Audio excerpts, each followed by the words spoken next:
Good. Okay, we get to the lessons today the same way that we've done it before. You are probably, yes, you're going to have your chat box open again. But we go to the website and then to the page for educators and community members. And the lesson today is in the Fighting for Change side, and it's the third one down. And both the speaking and the listening modules can be found when you click on the button. Now, you'll also see that there are, as in some other cases, some supplementary materials, and primarily those are for you. But the one that's here across the divide, I'll just click on that so you can see it. This is kind of like a summary for the kids that you, if you're teaching it in person, you can hand out to them at the end so they've got a reference. There's also PDF, well, it was a PDF, it's now a Word doc here, on rights and responsibilities, because that's talked about, the kids are referring to it at the end of the lesson. So we give them that to take home too. And usually we just print those back to back just to save paper. But going back to the modules itself, wrong one. Fighting for Change across the divide. All right, you can see that the two folders are there for the listening and speaking, and we're going to work with the listening first, and then the second part, we're going to be working with the speaking part. And that's because if you can't listen, it's not going to make much difference if you can speak. The script is there again, and just this morning I went through and I color coded what was for remote presentations and what was for in-person presentations. So anything that's in red is what you do if you're doing it remotely. And I'll tell you, I'll give you a heads up. Ray used the whiteboard the other day. So I played around with that and I think I've figured it out, and I think it is just as good as Jamboard, maybe even a little bit better. So that will save Energizing Young Voters some money if they wouldn't give it to us free of charge. The other thing is that now that Google has the ability to give you a shared screen when you're in breakout groups, which you'll be in today, I'll walk you through how you get the shared screen. And then on one side, you will have the document that you need to look at. And on the other side, you will see everybody in your breakout group. And if it works the way I think it's going to work, it should be really much better than before. And you can see there are a couple of other worksheets and scenarios there or sheets with scenarios on it that you'll be using. The same thing is true with should show you that. The same thing is true with the speaking unit. And when we get to this, there are two versions. We're going to use the middle school version today, just so you can see it. And then these are things that if you're teaching in person, you would print and distribute during the actual lesson. But let's go back to the listening.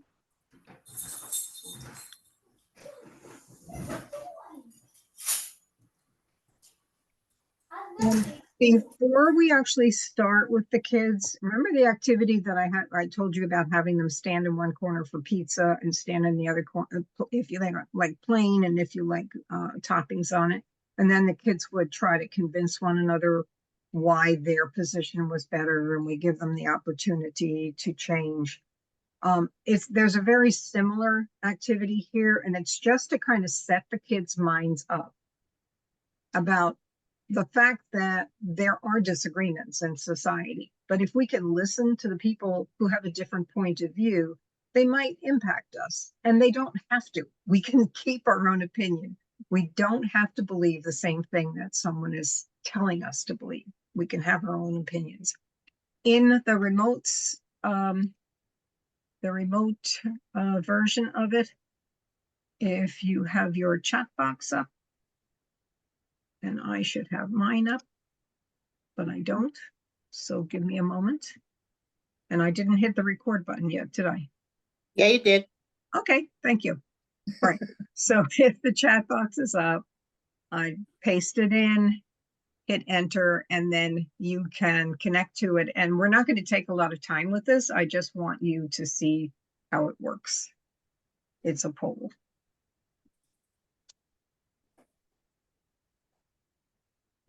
Ah, there it is. It's working. All right. So it's the same sort of thing. They would just make a choice on the form, and then you can show them that there are different opinions and clear the form, and then you're all set to go. So we're not going to do that today. Instead, we're going to go on because you've seen that. There are a couple of hidden slides in this. This one is different from what you've seen before. I did not write this lesson. This was written by two people who are trained facilitators for an organization now called Braver Angels. It used to be Better Angels after what Lincoln said, but it's dedicated to helping people with divergent political views learn how to talk to one another and find some kind of common ground, even though they don't change their own opinions. So they distilled what they knew from working with adult groups into what would work with middle school students and high school students. And they started the lesson with their objectives, but I really liked the guiding principles that they put at the top, where it says we state our views freely and fully without fear. So that is the goal, one of the goals. And we treat people who disagree with us honestly, with honesty, dignity, and respect. And we actually welcome opportunities to engage with those with whom we disagree. So I'm just showing you that because that's available to you, and I just think it's good. This one is the slide about how to use breakout rooms. And there we go. That's it. Yep. okay. So I'm just going to go back and give you a quick look at that. So the second slide is where those goals are for the adults, and then the objectives for the kids. This one is the directions on how to use breakout groups if you're teaching remotely. I'm not sure why I hid that one. We'll see what happens when we come to it. I'm actually going to unhide those so that I can skip through them quickly if we don't use them. And that's pretty much what's hidden in this particular one. So let's go back to the beginning. In the script, again, there are the exact words and there are a lot of directions to the teacher because we started doing this remotely. It works so much better in person. So I'm also going to be talking through how you do that. Right. So this is, as the script says, it's easy by looking at the news, by social media, or even by listening to our neighbors, that communication, whether it's about pizza or politics, is an issue today. Differences of opinion are inevitable, but we can learn how to manage those differences and conflict. But in order for democracy to prevail in our country, we really need to be able to do this. We need to be able to talk with others in a civil manner, and we need to be able to listen to others to understand them, even if we don't agree with them. And we don't have to. Conflicting opinions have been part of the democratic small d process since before the Revolutionary War. Our goal today is to give you some practice, some very beginning practice, so that you can use listening and speaking skills to help you bring about change more effectively. And it will take practice, not just today, but over and over.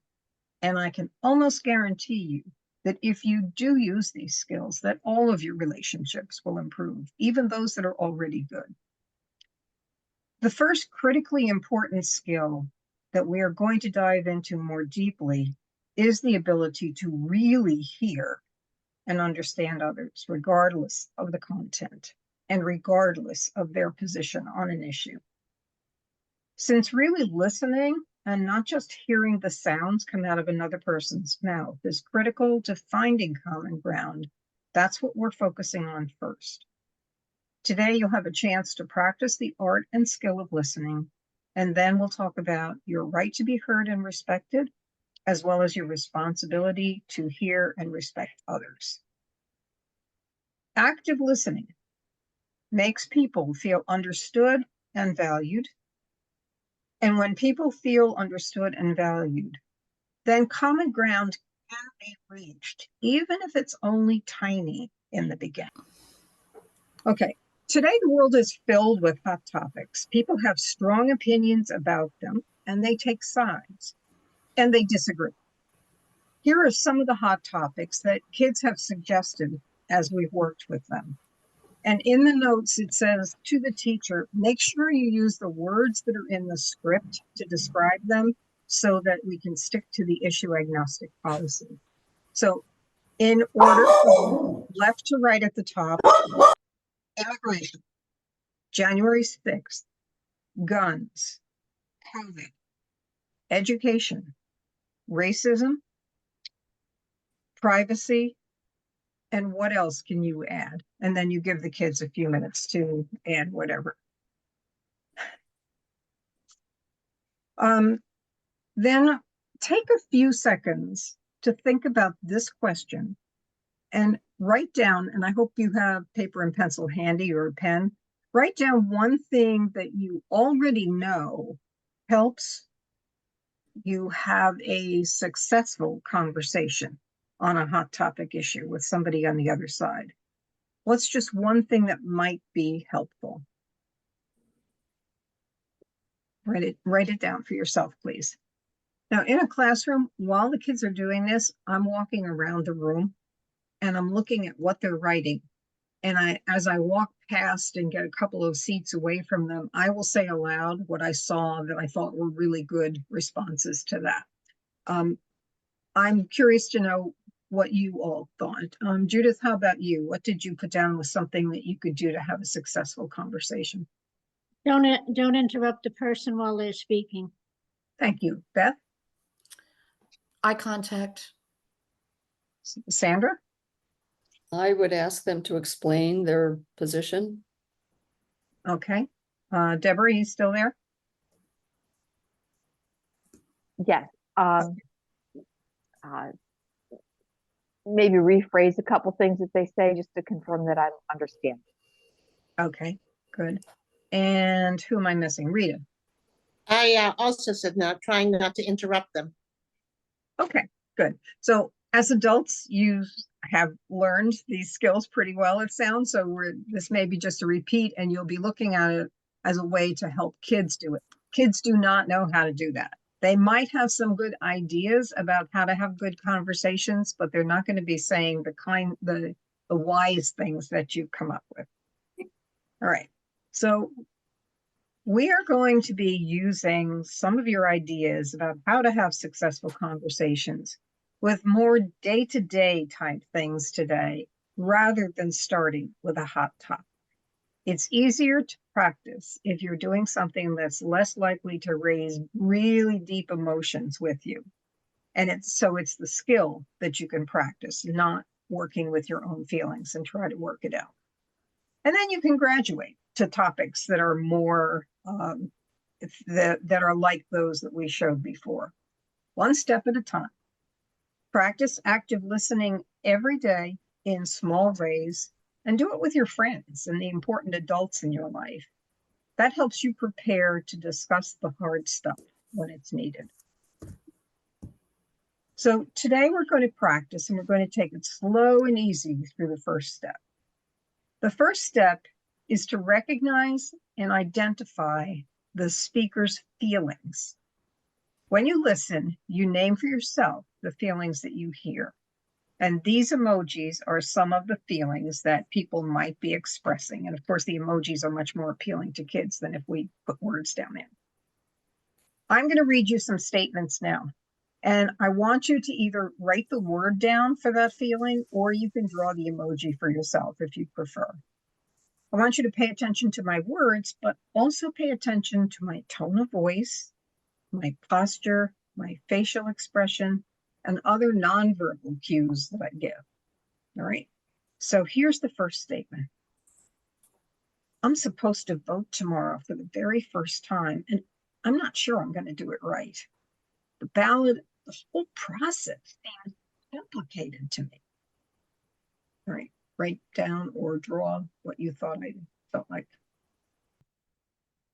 I don't know what to do. I'm biting my nails. If my work doesn't improve soon, I'm going to fail this class. And then here's the third one. I've tried my best, but I just can't seem to satisfy anybody, especially my teacher. Okay, and then we go back and we ask the kids to tell me, what about the first one? When I'm talking about voting tomorrow for the first time, what do you think I was feeling? You can call these out. Frustrated, Okay, what else? Mikey? Nervous, Nervous. What else? Anything else? embarrassed, Mhm. I feel like I could be embarrassed. Yeah. Lack of confidence. Mm-hmm. That's kind of like, well, I guess it's not quite like nervous, but it's similar. Okay. The one that I was aiming for was nervous. So whoever it was that said that, bingo. The others are not wrong. They're just not what I was actually trying to express in my feeling. So the second one, when I talked about if my work didn't improve, I was going to fail. Scared, Fear. Mm-hmm. Frustrated, Yeah, that's a good one too. embarrassed, It could be. Yep. Okay. What I was trying to express to you was my nervousness, but those words that you came up with are really close. And so you would have been able to hear my communication better. And then the third one was not being able to satisfy my teacher. angry. frustrated, Okay, good. I was mad. uh, It was your tone. It was your tone. Yeah. Good. So that's the first step. You've got to hear the feelings. And if you can name them, you can respond to them better because you've had those feelings yourself. So you know what it feels like and you can better adjust the way you respond to somebody. And it's okay to guess wrong because the person that you're talking to will correct you if you're wrong, just like I did. Say, well, that wasn't exactly what I was feeling, but close. Now we're going to give you a chance to do a trial version of active listening for feelings. Take a look at this slide again and think about some of the emotions that you might use in the practice session. We don't have all that many people here. When I'm in a classroom, I usually have the kids work in pairs right now because it's less likely to create embarrassment. And working with somebody that they know well, they can kind of laugh off what is, if they make a mistake. So here's the procedure. There are going to be, you know what, we could probably try doing this in breakout groups. Now I'll leave the breakout group for later. So they would work in pairs and one of the people is going to be the reader first and one of the people is going to be a listener first. There are going to be some scenarios written on the slide and the person who is the reader picks the one that they want and they think about the feeling that they want to communicate like I just did. And then they're going to say that statement to the partner. They were going to have about 30 seconds. And then the partner's job is to listen, to try to identify the feeling, just as I asked you to do, using both words and body language, and then tell that person what it was. And then you'll switch. And I found that one of the quickest and easiest ways to tell the kids who starts first is to say, the person whose first name is closest to A in the alphabet is the first reader, and then you'll switch and the other person will be first. So that's just a little teaching strategy that I've used. Okay, so, all right. Can you see the scenarios there? Yes. Mhm. Okay, so read through them and choose the one that you would like for yourself. And then think about the feeling that you want to try to express.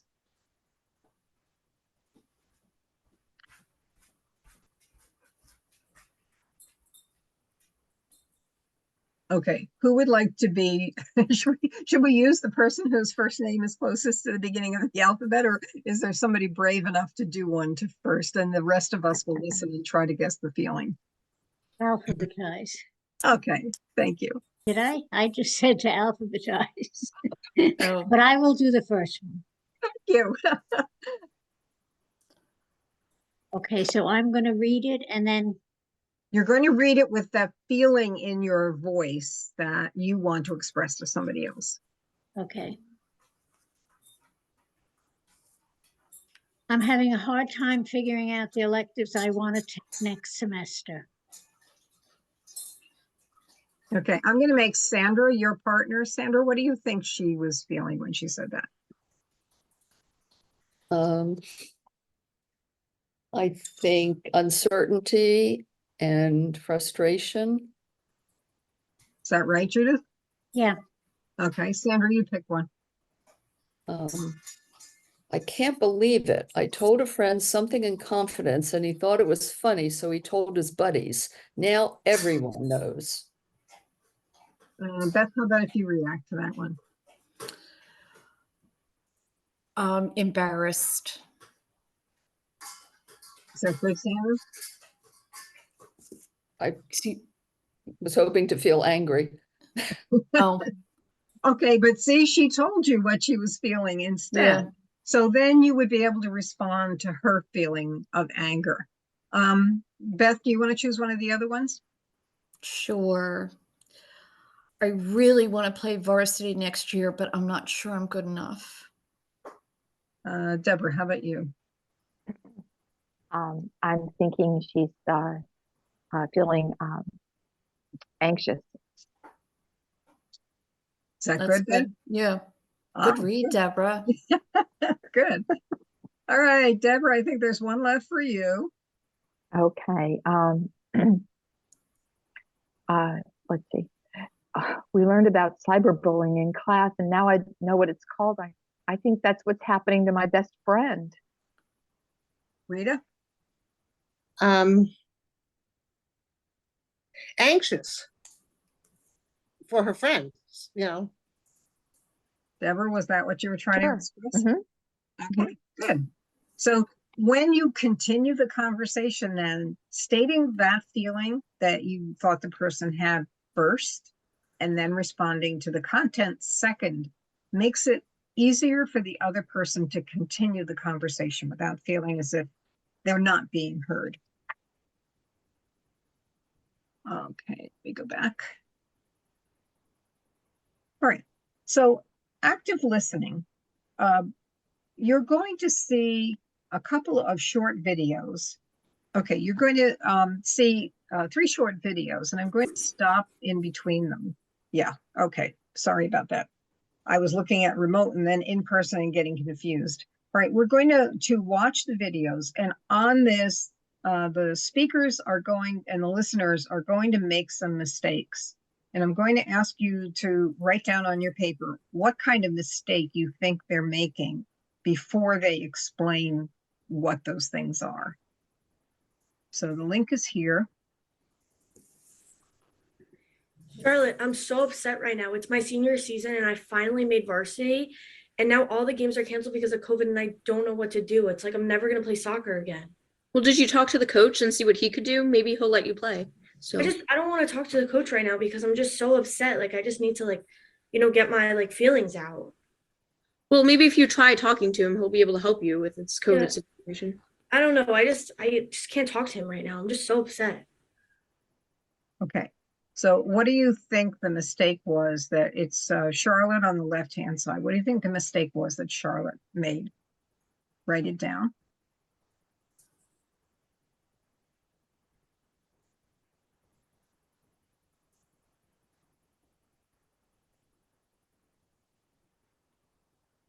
And then she's going to tell you. Okay, so we're going to pause right here. This is an example of how to not actively listen. So as you can see, Jess was very upset and I did not recognize her feelings, but instead right away, without letting her express herself, I just tried to jump and solve the solution for her. So you do not want to do this with active listening, and instead you want to hear her thoughts before you try and bring up a solution. So did anybody get that? Yeah, I I, did. I did. yeah, I wrote trying to fix I the did. problem. Gave advice. I think this is really good. I mean, I've done this because I'm a counselor too, but learning how to do it with kids is an excellent idea. It's hard, I think, I mean, I'm known in my family as the fixer. So it's really hard for me to step back and not solve the problem. I was gonna say, it's such a man thing to do. That's the first thing my husband does when I Yeah. have a problem is, well, did you try this? Or did you try that? No, just listen to me. Just let me vent, just let me vent. Yep, that's all I need to do right now. So that's the first one. Okay, let's listen to the second one that they do. Now we're going to do a second example of how to not actively listen. Charlotte, I'm so upset right now. I finally made varsity and I'm a senior, and now all the games are canceled because of COVID. I feel like I'm never gonna play soccer again, and this was my one chance to like finally prove myself. Well, the same thing happened to me. I finally got the lead in the school play and even perform at all because of COVID. Like I know, Charlotte, but like I just kind of don't care about that right now. Like I just need to talk about me, and I'm just so upset. Okay, so we're going to pause here again. So this is Okay. What'd she do wrong this time? Write it down for yourself. People do that all the time. That's my biggest problem. I have to catch myself too. And that's what, every time I teach this, it's a reminder to me to be conscious of the way I respond to other people. Right. So what you do? I just because I have a friend that does it all the time. It's annoying. Can you put a word to it? Do you know what it's? She made it about her. Yeah. Yeah, it's all about me. Yeah. Or I'm giving you another example that you should take from the example. Mhm. Or you shouldn't feel so bad for yourself because Right. other people experience the same thing. Right. So it's really kind of annoying. So let's see if I can do this time without hitting the wrong button. example of how to not actively listen. So as you can see, Jess was very upset. Instead of me letting her express her emotions, instead I just jumped and turned it onto myself to explain an example of when it happened to me. So you do not want to do this when actively listening. Instead, you want to recognize their emotions and let them expand upon it now. So now we're going to do an example on which I actively listen to Jessica's issues. Charlotte, I'm so upset right now. I finally made varsity and I'm senior, as you know, and like now all of the games are canceled and like I'm never gonna be able to play soccer again, and I'm so upset and I have no idea what to do right now. Well, I'm really sorry you feel that way, Jess. I'm sorry that happened to you. I know it must be tough. Yeah, I'm just so upset. And like I was looking forward to like being recruited and like scholarships and going to college and maybe playing soccer. And like I feel like now that's all gone and don't know what to do. Yeah, I'm really sorry. That's terrible. I know how focused you are on your future and how this can impact it. And I'm sorry that happened to you, Jess. Thank you, Charlotte, and thank you for listening. Great. So this was an example of how to actively listen. So not only did I let her express like the issue and what happened, but I also let her explain how this made her feel and expand on this as well. So this is an example of how to actively listen because I did not turn it onto myself at all. And I did not try to jump in with a solution right away. Instead, I just let her express her emotions. Okay, so what's your reaction to the third example that Jess and Charlotte gave us? It worked. It worked. I think she felt better that somebody listened to her and she was able to vent and not be judged for it. She felt heard. Yeah. Right. So she was validated. Yeah.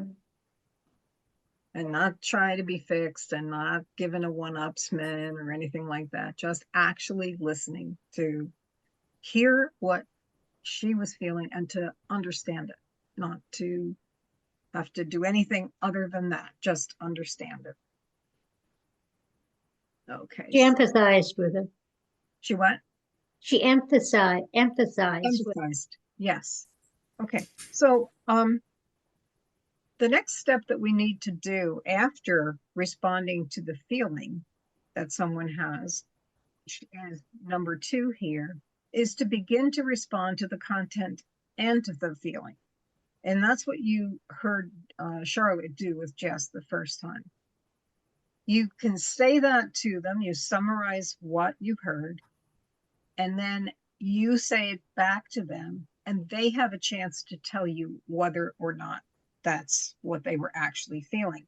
And that way you can keep asking for clarity, and the person recognizes that you're really listening to them and really trying to just be a sounding board for them. You can keep asking for clarity. I heard you say, is that right?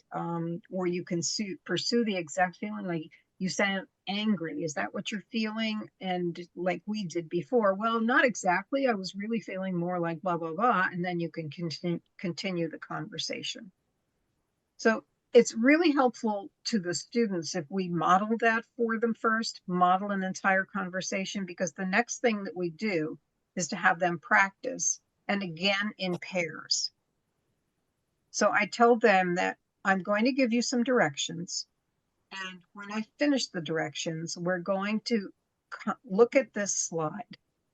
And now this is where we're going to try to do the split screen. I think I can do it. We'll see what happens. Remember that the first person is going to be the reader. And again, they choose a statement to read dramatically, just like we did before. So that's not different. But this time, you're going to respond to the feeling first, and then also to the content. And then try to continue the conversation for a couple of sentences more after that. So you're going to listen for feelings and then content in order to hear the full message. And the other thing you need to do, just as we were looking at each other, you kind of have to listen for tone of voice and watch body language to be sure. But don't forget, the person will correct you if you have made a mistake. Advice is my love language, so I hope it wasn't me that's always trying to fix your problems. No.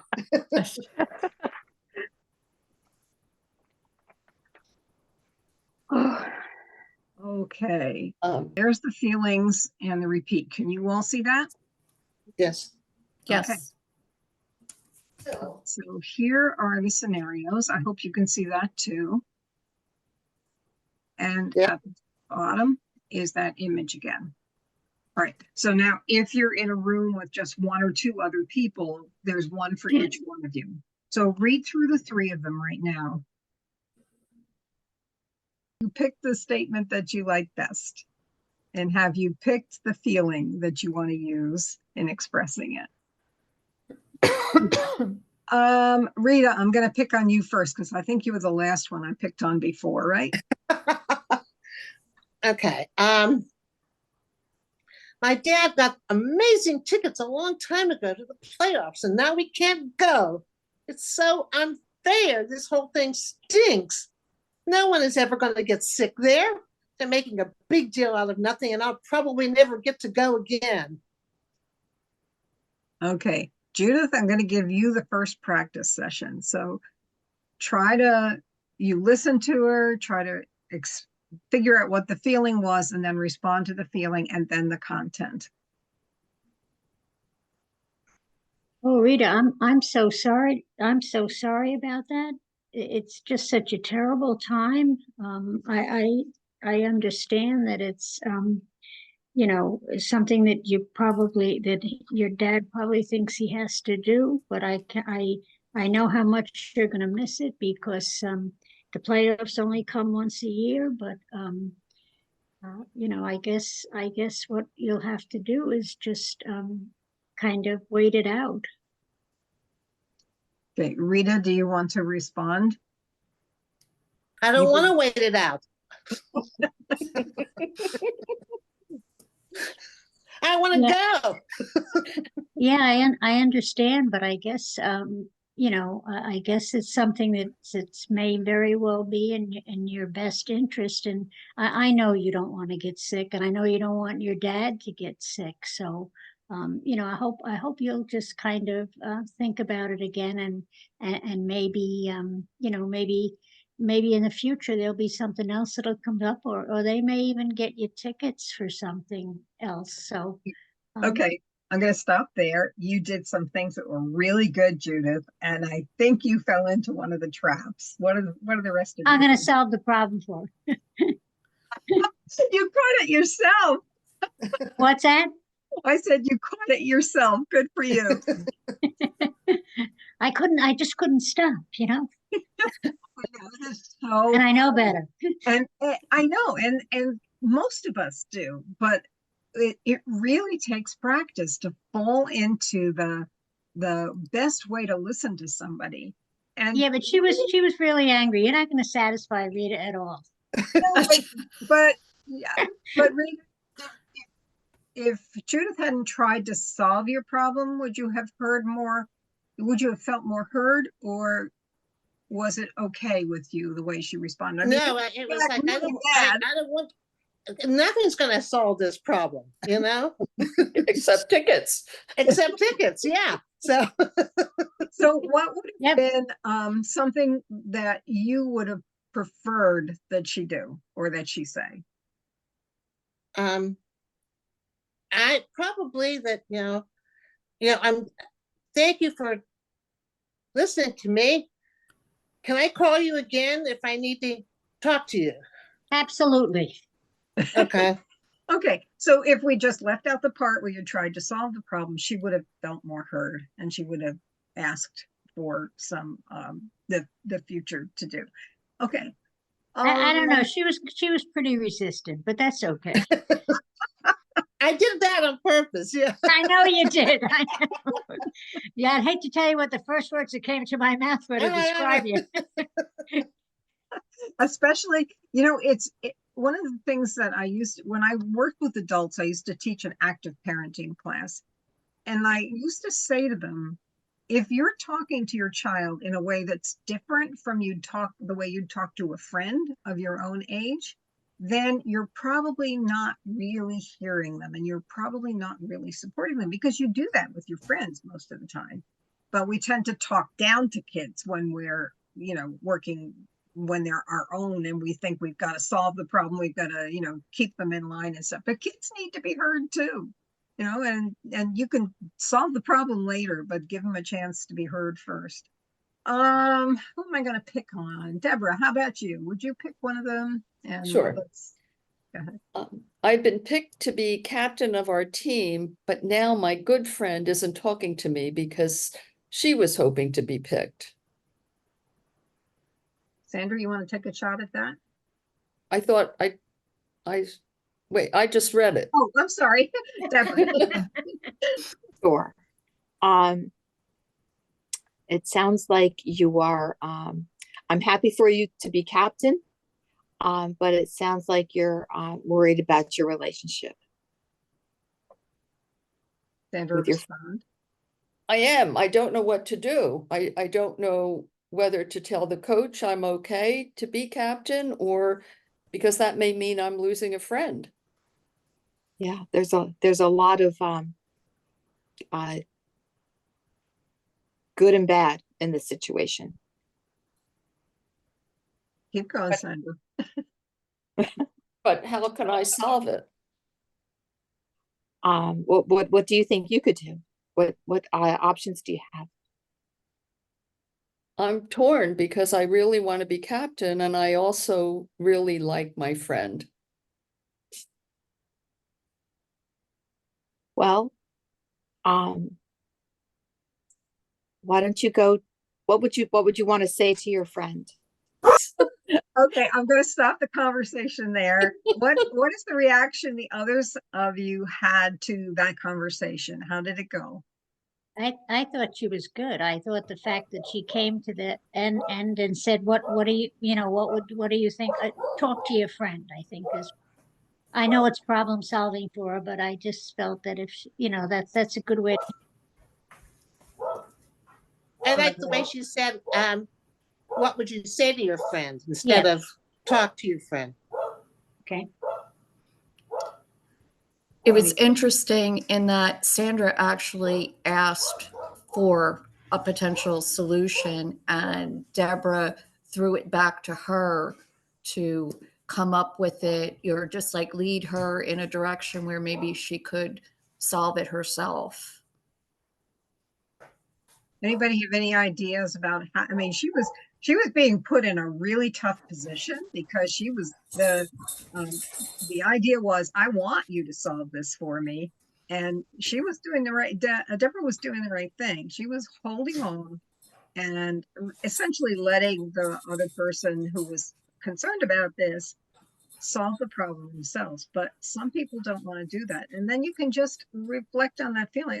I understand that you're really having a hard time with this and you don't know what the solution is. And I'm glad to listen to you. I'm sorry that it's not good, but you know, just go on from there kind of thing. All right, one more. Who didn't I pick on yet? I think Me. everybody. Okay, Beth, go ahead. I have the last one. Oh, I just saw this horrible post about me by someone I thought was my friend. I can't believe she'd do that. I told her something in confidence and now it's all over the place. Rita, you want to try to respond to that one? Me? I'm Rita. thinking, that sounds like you're feeling very let down and hurt. I feel betrayed. That must be a terrible feeling. I don't know what to do. I don't know if I should approach her, and now everybody is going to be believing or just like taking stock in what she said. And it's so wrong that she did that. You said you didn't know what to do, but have you thought about what you might want to do? Well, at this point, I just have so many emotions just swirling around. I'm out of sorts. Well, probably that's very expected. I mean, it's a terrible thing for, as you said, to feel betrayed. How do you think you can handle those emotions? Oh, right now, I just really need to vent. Well, I'm here to listen. Thank you, Rita. Awesome. Practice makes perfect. See, as Yeah. we went through the number of conversations, it got you were much more aware of the things that really are going to make the other person feel better rather than trying to solve the problem. So in active listening, this is kind of a summary. In active listening, what we try to do is to hear the feelings first and then hear the content. And then once we have heard and expressed both of them, we relay that back to the speaker, and the speaker will correct us if we're not wrong or extend the conversation. I mean, correct us if we're wrong, and then extend the conversation and you continue. You just have to be so careful, we all do, with not jumping in to try to solve the problem or do the one-upsmanship. All right, so managing conflict is the next thing that we're going to talk about. And many times, even if you understand the other person's view, and even if you accept that it's true for them, it's not true for you. And if it's not true for you, there can be a feeling in you of strong disagreement, and you might become angry or agitated or ready to lash out. But conflict in life is inevitable. People are not our clones. And so we need some skills to be able to manage these differences. And communication skills can help us do that. They're not magic, but they get us a. And managing conflict isn't easy. People have different styles to deal with it. Some styles are good, and some are not really mentally healthy for us. Think about how each one of these looks when you and an important person in your life, like your best friend or an adult you love, have a conflict. Here are the main ways that we see a lot and that people deal with it. And these are the styles that don't work so well. If you try to use force or competition, What's happening is you're trying to prove that you're right and they're wrong, that your idea is better than theirs. So why doesn't this work? Well, it often makes people want to fight back. You're not resolving it. You're actually probably making it worse. So that's one of the things that does not work too well. The second one is one that personally I fall into an awful lot because I don't want to create an issue. So I might pretend that nothing is wrong, even if I feel very hurt or very angry. If you wanna, you check. An example might be if somebody your age that you admire makes you feel as if your clothes aren't the right style, and you completely ignore what they said.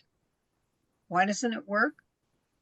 Well, inside of you, those feelings don't go away. You put them down because you don't know what to do or say to resolve the conflict. So it seems easier to just avoid it. But the conflict doesn't resolve, and it can eventually cause to the loss of that relationship because you're not willing to interact with them anymore. And the last one is suppression. And that can be either you suppress something yourself or you suppress another person. If you suppress yourself and your own feelings, you tell yourself it doesn't matter. And you start to think that your feelings don't matter. And you just have to always tiptoe around and make sure the other person is feeling okay. The other thing is if you try to suppress the feeling of others, and when you do that, they start to feel as if their feelings don't matter, that they aren't as important as other person's feelings. And so neither one of them is a healthy thing to do. These are communication mistakes. The differences don't go away. They just go underground and get buried, and they will pop up again in a different way, shape, or form. So how do we work through the differences? We need some basic understandings before we go on. We need to talk about civility. I want you to write the word civility on your paper, and I want you to circle the word civil, which is the root word for civility. And then I want you to write a definition for civility that emphasizes that root word. What does civility mean? And this is another situation where if I'm in person, I will walk around at this time. And as I see something that I think is really good, I won't stand by that student to say it, but as I'm walking, I will repeat what I said so that the kids hear things without attaching the meaning to any particular student. But let's hear what you all said. Who wants to go first? I said polite. Okay. Courtesy. Okay. What else? Respect, Thoughtful. I'm sorry. What was that, Judith? respect. Respect. All right. Who am I missing? Rita, did you? Thoughtful, kind. Okay. And Deborah, I guess you're the one who hasn't. Sure. I said it's a way of consistently treating others with respect and value. Okay. Good. Sandra, you gave us yours, right?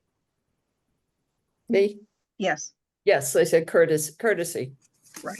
Okay. So all of Courteous. you came up with something that is really an essential part of what it means to be civil and to demonstrate civility. The word actually comes from a Latin word, and most of our words in English come from some other language. So this comes from a Latin word, civilis, that means befitting a citizen. And that's what we're going to be. We are going to be citizens in public life eventually, but we really are now too. The dictionary definition says the use of politeness and courtesy in behavior and speech. So all of you hit on that target. If your definition didn't come close to something like that, then please add the words. Now, these kids have a worksheet if they're in person, and so they're going to be able to take this with them. So writing it down helps to reinforce what it means, and taking it with them, they have something to refer to. Some of it will wind up in the waste scan on the way out, but not all of it. And even if you impact a couple of kids, it's going to be a good thing. So after they've had a minute to do that, then we say, just like in the picture, the dominoes, which is kind of like the relationship between you and the other person, can always be on the verge of collapse, one way or the other. Or like a ping pong game. There'll never be a lasting solution if you're not civil with one another, because sometimes you'll win an argument and sometimes you'll lose an argument, but they won't really get solved. The second thing we need to understand when we talk about civil conversations is that we have rights and responsibilities. And again, we would have the kids write those words on their paper and then ask them to write a definition of what's a right and what's a responsibility.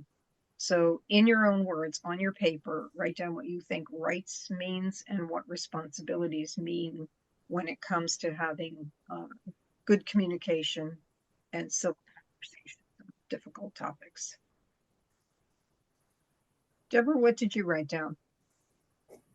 I'm not really clear on the assignment, but I said rights are expected to be given an opportunity to speak, and responsibilities would be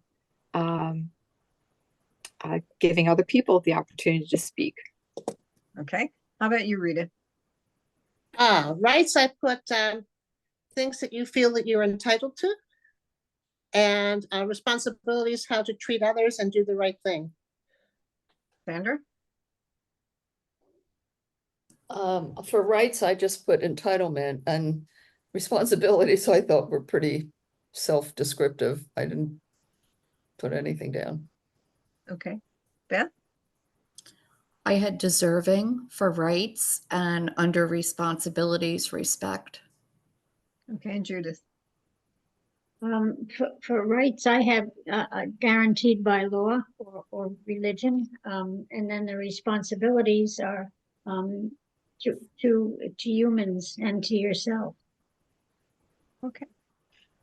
In this lesson, we're going to talk about rights as some of what you said, guaranteed conditions, things that should be given to everybody all the time. So things like respect. And there were a couple of others that you said, and they've gone from my head now. And the responsibilities are the things that we're always expected to do, ways that we're expected to act, or a way that we're expected to treat somebody else. So anybody who follows the Marvel universe knows that even those who are supposed to be on the same team often have differences. Even if we're working towards the same goal, conflict and differences can still arise. And you can see this in our democracy. In the United States, we put a high priority on basic human rights, but we don't always put that into practice in our everyday life. In our everyday life, if we're good citizens, each one of us has both the right and the responsibility to communicate our point of view effectively and to communicate about conflicts effectively. Remembering that each and every one of us has rights and responsibilities, and putting that into practical use can help us work together better. I have the right to be treated with respect. I have the responsibility then to give others respect. I have the right to be heard, and I have the responsibility to listen to others. In other words, it's the golden rule. Do unto others as you would have them do unto you. In today's world, we see this as the underlying foundational element that's missing in our nation, our media, and our neighborhoods. We can't emphasize this enough. We can learn skills forever, but unless we understand that the golden rule is a cornerstone underlying any communication skills, then we'll never be consistently effective in our communication. Great. So this is a slide that now that I'm reading the teacher's notes again, this is a skipped slide unless you're going directly to speaking to be heard, which is what we're going to do. So it says to really work through differences, we need to learn how to collaborate and negotiate. And the more skilled we become at those two things, collaborating and negotiating, the more effective we'll become at working with others in a civil way to bring about real solutions that have an impact on all. The key to managing conflict effectively is recognizing that we need each other. We need to work with one another in a way where both of our positions are heard and where we can jointly come to an acceptable outcome, even if that's not perfect in either of our minds. So there are a variety of personal communication skills that help us manage conflict. Active, attentive listening, both verbal and nonverbal. Clear, respectful speaking, including verbal and nonverbal skills. Respectful identification of differences. And mutual compromise or agreement.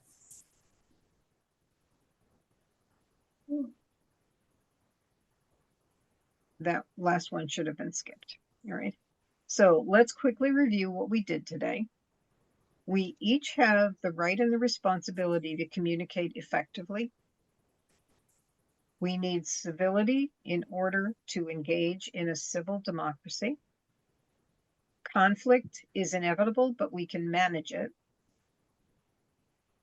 Unless people feel heard and valued, it's really hard for civility to be achieved. And like anything else, new skills need to be developed and practiced. And then how will you do your part? Now, one of the things that the authors of this felt was really important was for the kids to walk out with some kind of actionable behavior in mind. What I want to ask you to do is to write down one thing that you will do today because you participated in this lesson. Now, maybe it will be something like, I'm going to listen for feelings of my husband when I get home. Or maybe it will be something like, to remember the golden rule. But write down just one thing that you think you will be likely to do because you were here today.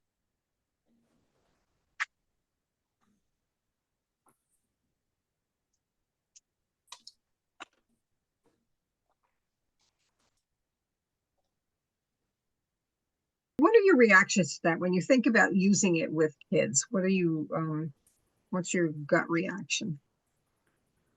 With kids or with Mhm. adults? With when you use this with kids, yeah. Keep it simple.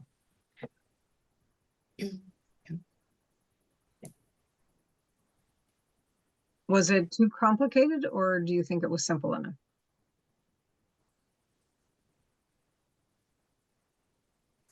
I think it was simple. I think kids, middle school, high school kids are generally so self-absorbed. So if you just kind of repeat what they're saying and let them reflect on that, and then it works. Okay. Any other thoughts? Okay, the other part of this is speaking.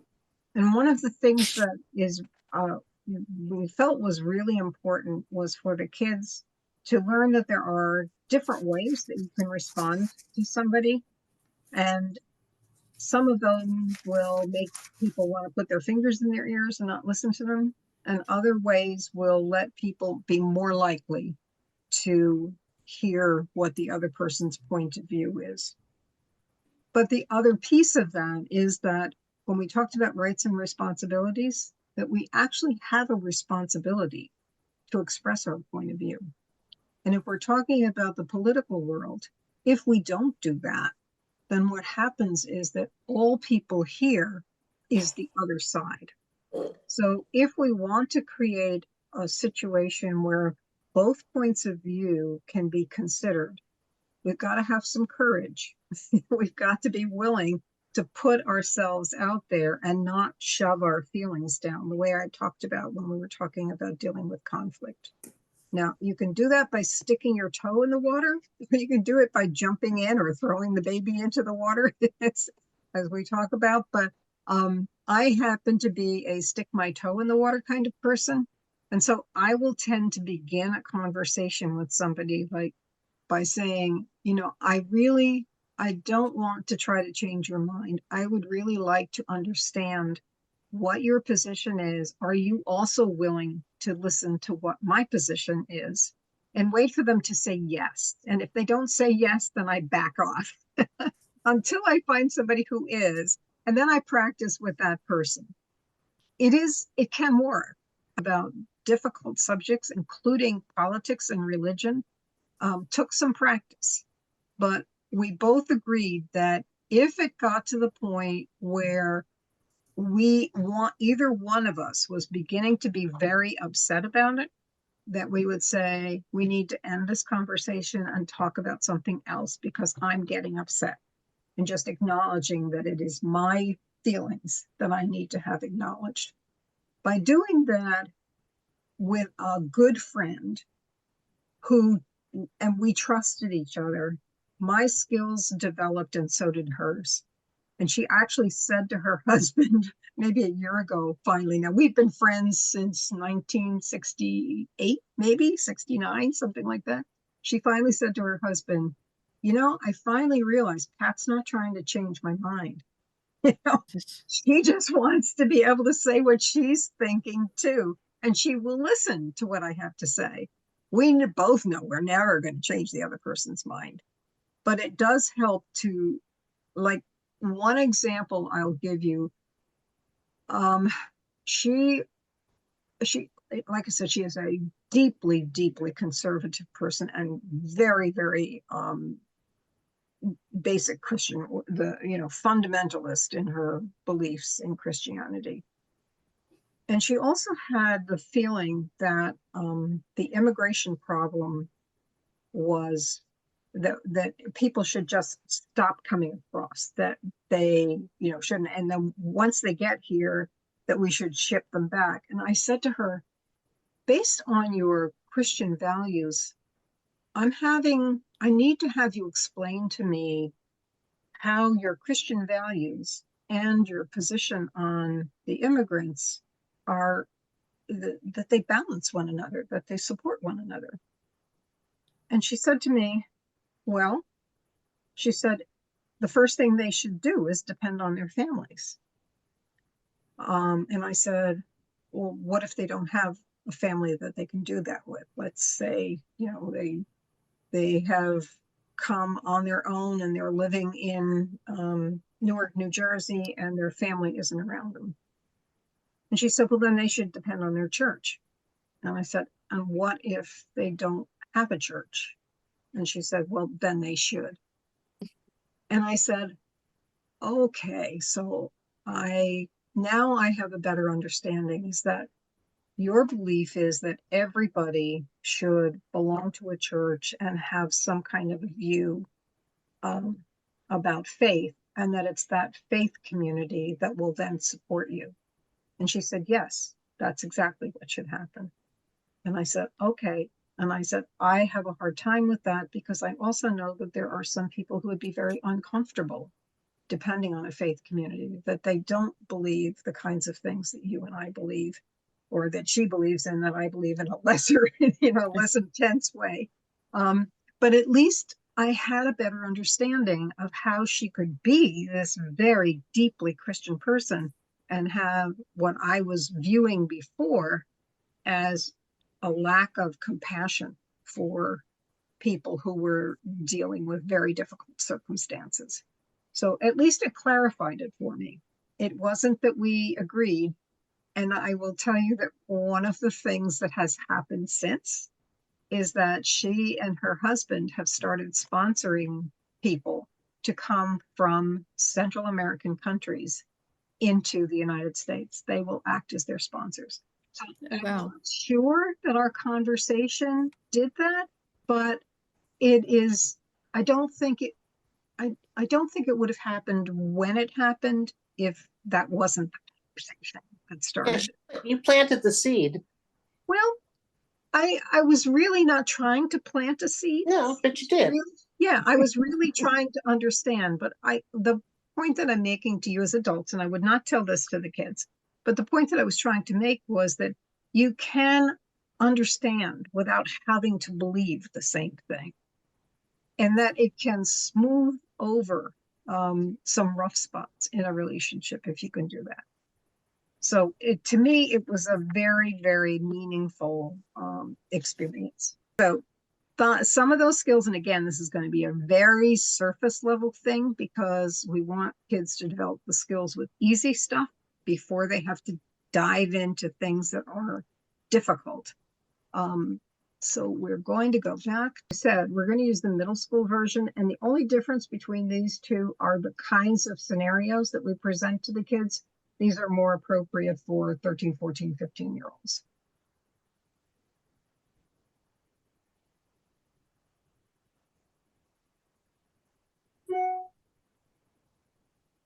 Okay, so in this one, we start out with a graphic organizer, and I'm going to show that to you. And this is the whiteboard that I've figured out how to use. Here, let me see if I can make it larger. Okay. So we set this up in person so that there are 5 or 6 of these sheets, and on each one of the sheets, there is one of these statements in the middle. So one group will get, let me borrow your homework to copy. Another will get, your jacket sewed yesterday. And then the third one is, why didn't you stand up to that bully? And so on and so forth.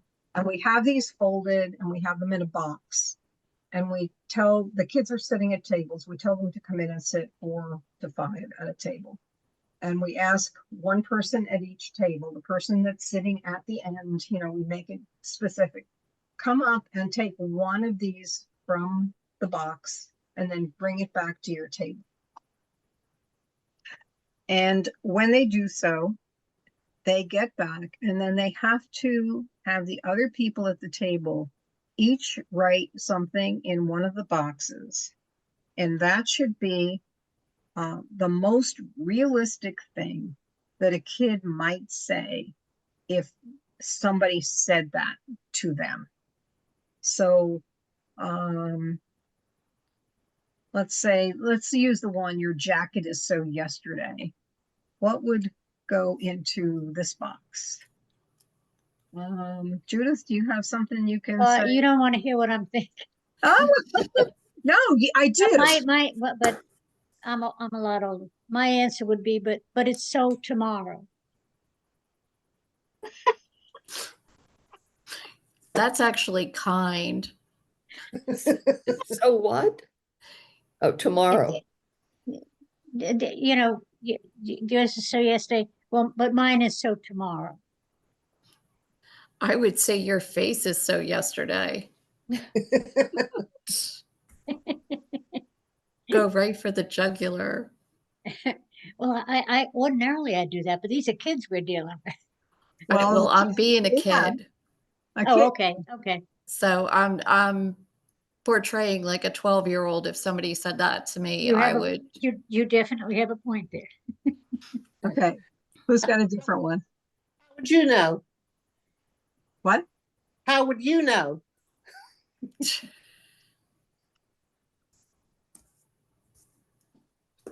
I really don't care.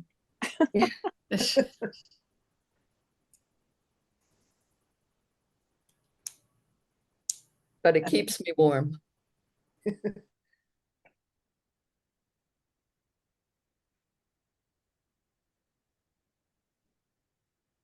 Okay, I'm just going to make these a little bit bigger so we can see them better. Different strokes for different folks.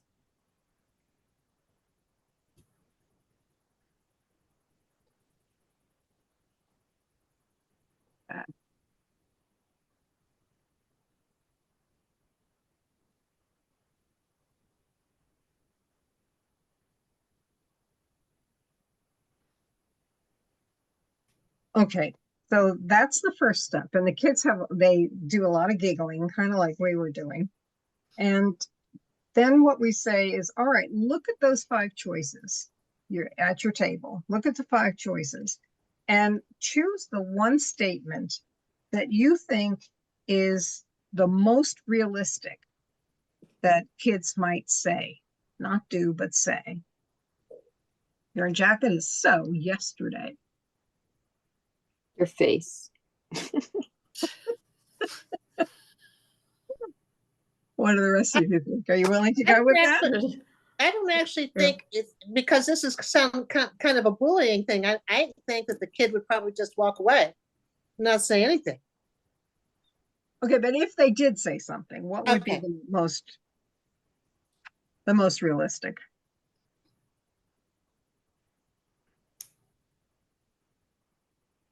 I really don't care. Yeah. Okay, I think I myself think it probably would be one of those two. Oh, I've seen that on a jacket someplace. I know, I have too. All right. So at any rate, this kind of warms them up to the idea of speaking in a way that other people can hear. Oh, wrong one.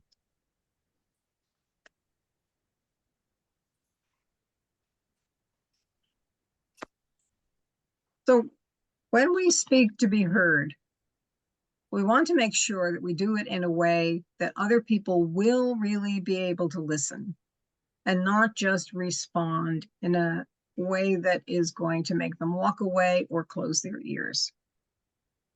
So attitude matters. When you're trying to get somebody to understand your ideas, stop and think. Are you out to convince and debate and prove you're right? Or do you want to find a solution? Do you want to find common ground and understanding despite differences? And this doesn't mean you can't think emotionally, like the thought bubble, oh, you blankety blankety blank, or walk away, or, all of those things that we said.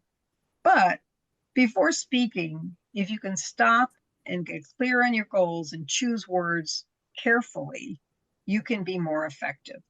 In other words, it's more effective if you say it the way, rather than say it the way you'd like to say it, that you work to say things in a way that is more hearable. And there are specific skills that we can use. And I'm sure you people know these, but the kids don't. So this is why we start with I statements. The first of these is the use of an I statement. I statements make it clear that you are speaking for yourself and not blaming the other person.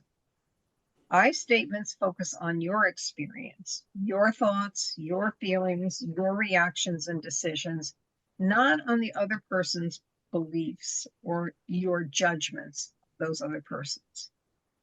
I statements offer specific, clear details so that the listener knows what you're talking about. So we have a formula for that. And it's on the other side. And the formula is what you see at the bottom there. I feel, and then you describe the feeling like in those emojis. And this is a description of what happened and then why you feel that way. So you are giving a lesson to somebody else about what's going on inside of you. So in the next screen, we're going to listen to 2 other young ladies share examples of you statements and then how they can be rephrased into I statements that say the same thing, but in a more effective way. So I'm going to stop, I hope, after each one of their statements to kind of give you a chance to absorb the differences between what the 2 statements are before I move on. Let me go back to the beginning. You are so annoying when you interrupt me. A better way to say this would be, I feel annoyed when I'm interrupted because I feel that you aren't listening to me.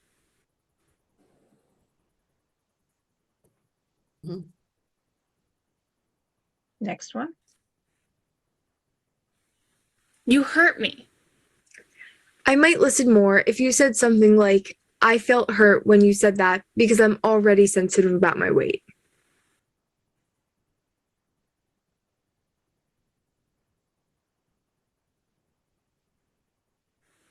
You are so wrong. Instead of telling me I'm wrong, how about I don't know if you have all the facts because there was no ice on the sidewalk at the time.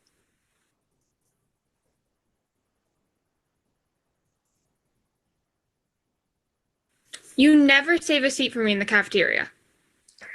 I'd probably hear you more if you said, I feel upset when you don't save me a seat in the cafeteria because I want to sit with you.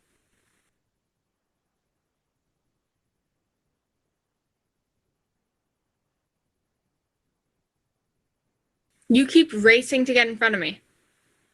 How about explaining it a bit more with something like, I really enjoy walking with you. I feel rushed when you run in front of me.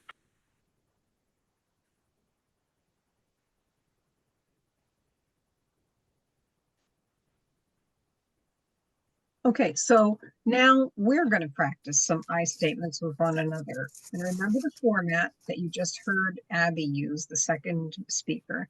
The format is I feel blank when blank because. There's the scenarios. I'm going to stop sharing. Okay, so in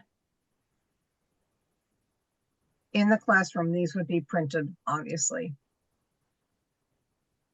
So the first one we would work through together with the kids. So if we're talking about the statement, I can't understand you, you're talking too fast. How does it make you feel when I say that? Defensive. Okay, that's probably one of the best words there. So if you're going to make it better, if you're going to make it easier for the other person to answer you or to hear you, what might you say? I can't understand you. You're talking too fast. Instead of that, I feel what when you are talking too fast?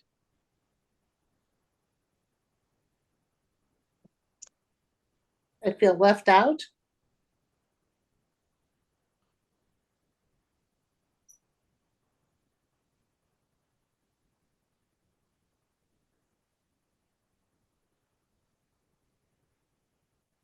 Because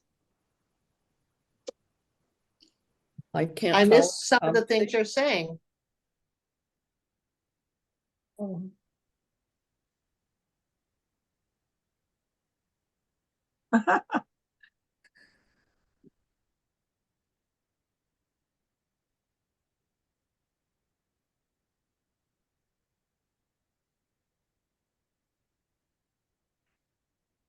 okay, I think that's a good start for one. Is there another thing that another I statement that we can make for that same situation? I feel how when you speak so quickly. Because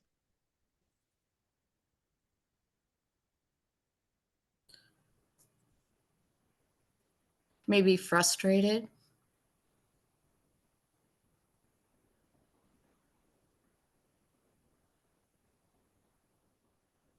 because I can't hear all that you're saying.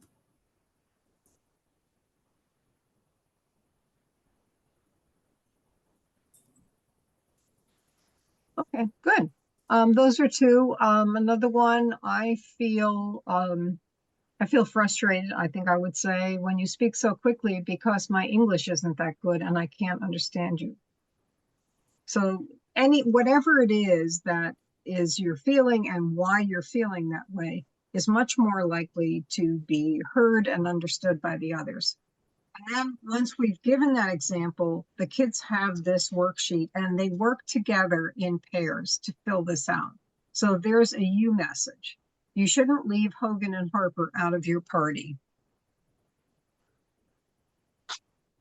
So somebody has said that, like accusatory. How can you change that into an iMessage? How do you feel when somebody says something like that to you? I feel angry when you keep telling me what to do because it hurts my feelings. Okay, another one for the same you message. I feel disrespected. And when you tell me what to do. Good. How about the last one? You're always on my case. Just leave me alone. Sounds like my daughters. Okay, what could they say instead?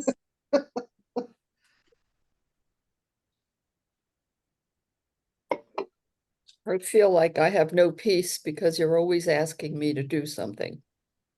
I feel I have no peace when you, When you continue to ask me to do something. because, Oh, when you ask me to do something. Because I'll do it on my own time. okay. And one more example for that one.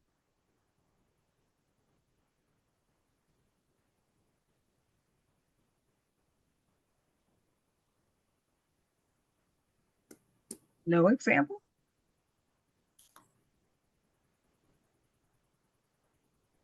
Okay. When we work with this in schools, we give the kids these sheets of paper and we say to them, all right, each one of you write down an iMessage that's better than the you message that's there. And once they have all finished that, they share those with one another. And the group as a whole picks out the one of all of the statements that they think is the best change, you know, which one is the best. And then they share those with one another in the whole group. So it gives everybody practice to do it individually. It gives them a choice of, you know, they all will be listening and looking at the others, and then they have the ability to make the choice. And again, there are going to be disagreements among them about what is the best one, but they can eventually come to a decision. I only give them, maybe a total of 5 minutes. So writing the iMessage is about 2 minutes, and then the sharing with one another and the picking is another 2 at the most, sometimes less than that, and then sharing with the whole group, because there's always conversation back and forth at that point in time. Okay, so let's go back. So these are some of the scenarios that you can use. If you want to extend that activity, you can leave these up on the board and have the kids make I statements first and then make their you statements. So that's another alternative for this activity instead of giving them the ones that are preset. All right, there are also some traps that we can fall into when we are trying to have better conversations, when we're trying to express ourselves more clearly. Even with the I statements, this is. So you can still fall into some traps. And Kat and Abby are going to fall into some of them. And I want to see if you can pick up what's happening here. I feel hurt because you always forget my birthday.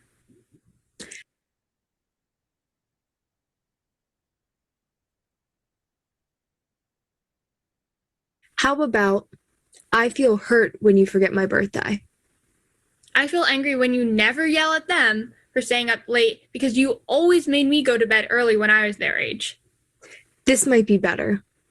I feel angry when they are allowed to stay up late because I remember having to go to bed early when I was their age.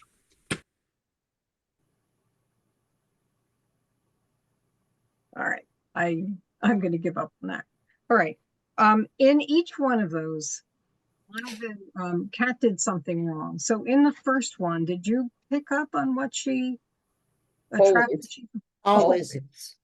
Always. Well, you know the old story. If you do something once, it's sometimes. If you do it twice, it's always. Okay, So you're right. The always was the thing that she fell into. And another word like that is never. You never. Never, you Never. never. You never do this, that, or the other thing. So even though she was using the statement, she still fell into the trap. And the second They, one, they sound like conversations I've already had with my kids. Right. the second one, when she said, I feel angry, you never yell at them for staying up late because you always made me go to bed early. And that was also the always in the never. Another trap that they fall into. I feel like I just don't understand. So can you tell me, how did you come up with that way of looking at it? The clear intention of the word that is to make me feel stupid or ridiculous. How about leaving it out and saying, I feel like I don't understand and would like to know how you see things that way. I understand you're against the death penalty, but how can you believe serial killers should be allowed to live? I can't win with this one. If I argue, then I'm sticking up for serial killers. How about leaving the loaded part out of it and saying, I understand you're against the death penalty. Can you explain why you feel this way for all cases? Another thing to keep in mind is that it's often better to skip the question altogether and make a clear statement instead. In the example we just gave, instead of saying, can you explain to me why you feel this way for all cases, it would be clearer and more direct to say something like, I understand you're against the death penalty. Tell me more about why you feel this way for all cases. I appreciate that you support immigration reforms, but why do you think illegal immigrants deserve free insurance when my mother can't even get her cancer treatments? No matter what I'll say, I'll be dissing your mom. So, leave the emotion out of it if you really want to ask a genuine question. How about, why do you think undocumented immigrants should be eligible for free health insurance? Or a statement like, your views are important to me. Tell me why you think undocumented immigrants should be eligible for free health care insurance. Okay, so the idea behind that one was to not hide behind a question and to try to make genuine requests for information. And don't ask manipulative or gotcha questions. And a clue that we give the kids is if you can stick the word dummy in the sentence, then you know it's not genuine. So like, why do you think, dummy, that immigrants should get health care? Something like that can give them a clue as to whether or not their statement is a real request for information or whether it's a gotcha question. Also try to avoid questions that simply elicit a yes or a no answer instead of a more open-ended question that allows a more thoughtful response. If you can start it with why, what, or how, instead of do you, or would you, or can I. And finally, as you saw in the video, it's often better to skip the question altogether and instead make a clear statement. That's often more engaging and more likely to have a good conversation come from it. So this is another one of those activities where we would break into pairs. And in this activity, one person's the speaker and the other one is the listener. And you both have a chance to be a listener and a speaker. Again, there are scenarios and you'd read them silently, and then each person would choose the one that they would like to practice. And they should be different ones between those two people. The person who's the speaker first begins the dialogue by beginning a you statement and hopefully includes one of the traps. And then the listener responds to the you statement by using an I statement. And then the conversation continues and then they switch roles. But these are the scenarios this time. I'll let you read them so you see. All right, the scenario is you made plans with a friend for Friday night. Then you were invited to a party, but your friend wasn't. So you lied to that friend, saying that you don't feel well, and then go to the party anyway. Your friend finds out that you were there by social media the next day and that you ditched them. So the two people would be talking, and the you statement would be, you really, I just can't believe you did that. You ditched me and you went to a party and you left me out. So that would be the you statement. And then if you were trying to translate that into the I statement, the other person would say, well, maybe it would be better if you had said, when I felt really left out when you went to the party instead of being with me on Friday night, because I felt really left out when you left me out, because it made me Friends. feel as though we weren't friends, that the other people were more important to you. So that's kind of the way the activity goes. It sounds very confusing. I know that. It is, yeah. I think I better change the directions to that. What's happening in essence is that we're asking the kids to do the same thing that Kat and Abby did in the videos that were there. So maybe if I put the directions first and ask them to listen to what's going on in the girls' conversation, and then give them a practice session, it would be better. So I'll work on it. After all of this practice, this is the end of the lesson, and you say, all right, so you've practiced some ways to speak more effectively, and you've seen a difference in the way it can make a listener feel and hear what you have to say. If you do nothing else but incorporate just these tips, you're going to be a more effective communicator. But what else can you do? Well, there are some things that we know about people's body language. Besides what we say, we have to be mindful of how we say it. And when I'm doing this with kids in a classroom, I give them an example of when my daughter was a middle school student, and she would come home and she would just absolutely say something like, I'd really like to go out with my friends on Friday night. And she would, instead of saying it that way, say, I really want to go out with my friends Friday night. And my back would get up because of the tone of voice that she had. So the tone of voice is part of the communication. And according to some research, that's actually 38% of the conversation. It's not the words, it's the tone of voice, not just the words. Did you ever hear your mom say, it's not what you said, it's the way you said it? How When you she say it. said, because you now, and most of the kids will giggle, So even more important than that is your body language. So if you take your hands and you put them on your hips and you swing, nod your head back and forth, that body movement is going to communicate more to your mom or dad or your teacher or whoever it is than just the words that you're speaking. So you do need to be aware of those things. And this is the percentage that supposedly it's broken down to. Now, I know there's some new research, and this is to you. There is some new research that says it's not quite that simple, but I still think it's a good diagram, and it lets the kids understand that the words they say are really a very small part of the communication, and it's all of the other things that would add to it that actually make for a good conversation.